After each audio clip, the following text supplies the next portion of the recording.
Today our journey of culinary discovery has brought us to Tobago, an island of stunning beauty.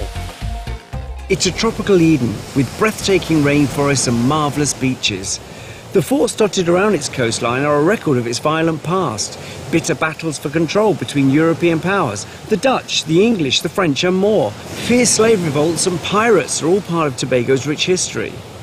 The Caribs who first populated the southern islands grew tobacco here, and that's where Tobago gets its name. 300 years ago, under British rule, sugar, cotton and indigo plantations were established, and thousands of Africans were brought over as slave labour. So Tobago still has a strong African influence in its food. This has been an amazing journey so far, and there's still so much more to learn about the food here. And I'm not alone. My two sous chefs, Barrington and Hassan, well, they came here to learn all they can about the cuisines of these beautiful islands. And like me, they've been fascinated. We've been to Trinidad, and basically it's multicultural. So you've got Chinese, you've got Indian, you've got African, and you've come over here and we can see 90% of the people is just like one race of people. Tobago cuisine has its own identity, you know. It lies more in African tradition, whereas in Trinidad there's a more multicultural mix, you know. There's more use of the ground provision, the dasheen, you know, the blue food as they call them in Tobago, where, you know, it was the food that was mainly used by African slaves and stuff, and it's still blended in and is a major part of daily food, you know. Yesterday, of course, well, I had another great day, heading inland with Chef Hassan, and we went to take a look at one of the island's largest cocoa estates. Well, today we are with Dwayne Dove, you know, Mr. Cocoa, having this first single plantation cocoa.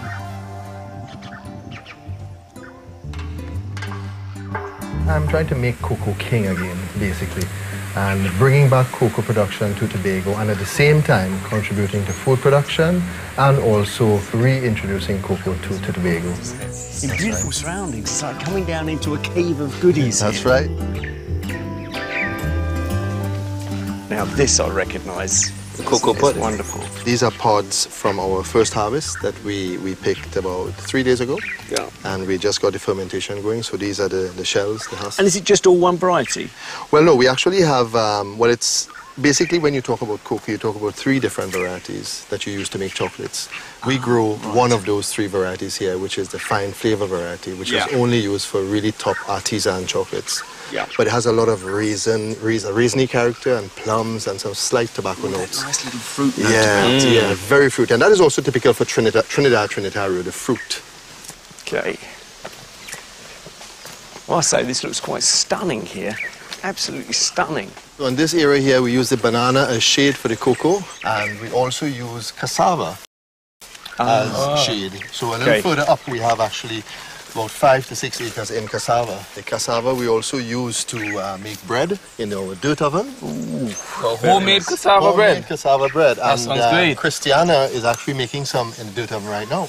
Well, I'm on my way to try some of that, so I'll catch up with you guys. I don't blame you. All right then. Okay. Dwayne, he grows the cassava and the green bananas because they provide shade for the cocoa plant. From the cassava, he makes flour, which could be made into bread, and he also sells the green bananas, you know, in the local markets and to the restaurants in the local area. So, Christiana, we're gonna make this lovely cassava bread. Yeah. Roll it out into the shape. Until you want it to what size you want it. The native Amerindians were the first inhabitants of these islands, you know, and basically the Amerindians, they use these dirt ovens. And then the next stage is in the oven. Next stage is in the oven. And then eating in it, Exactly. most important. The heat that held, it was even more intense than your normal cooking oven. And from here? You'll put it here for me, please. All right. Okay. Then you put it inside of here. It's just, you know, good to see that this tradition has been passed on, and it's still being used in a few places, you know, where we can keep it for, you know, future generations to see.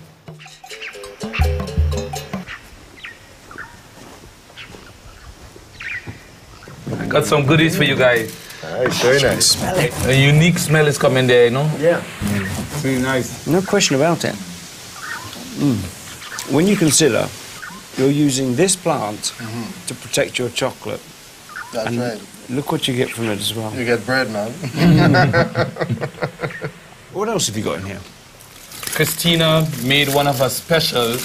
Oh, look at that. Look at that. Banana. Oh, you've got rum in there. That smells of rum. It smells of rum. Cake. And the banana as well. Fantastic. Is that a bottle of rum you bought as well? Well, she said to me that basically this gives it a nice kick. And this is a rum that's been aged for 8 years. Molasses based, has a lot of vanilla notes. Oh. Goodness me, you've been very brave. I got a heavy hand. No, I'm going to join you on that. I'll try just a little bit. What can I say? Yeah. Apart from a huge thank you. Yeah. So here's cheers. Cheers. Cheers. Nice having you guys here, Dave. Thank you very much. Now, the cocoa estate is very much part of Tobago's present, but you can't spend time here and not realise how important all the island's food plantations were to its history. So Barrington went off to visit the Arnosvale Waterwheel Park, which was once in the middle of a sugar plantation. I've come to Arnosvale Waterwheel Park to meet Bill Bronte today. It is a rainforest. It's green, very green, and the sun's just beaming through the leaves of the high trees.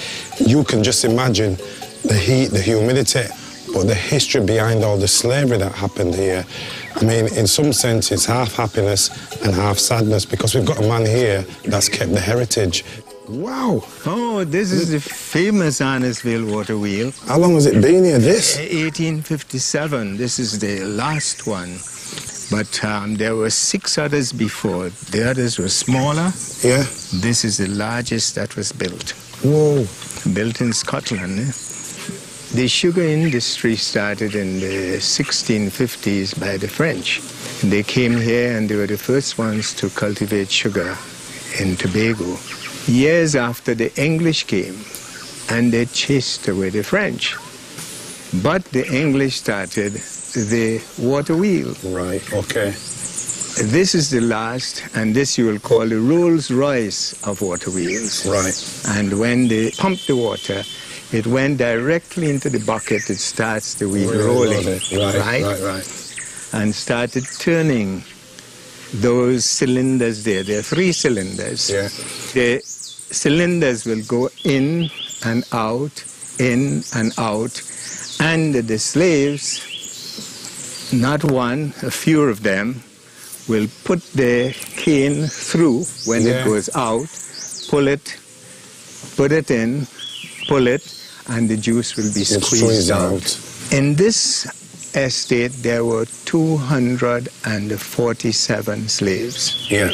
Many times, the slaves' hands were caught in the rollers there, and they lose their hands. If you look around the island, nearly 100% of the people are descendants of that era and those slaves, right?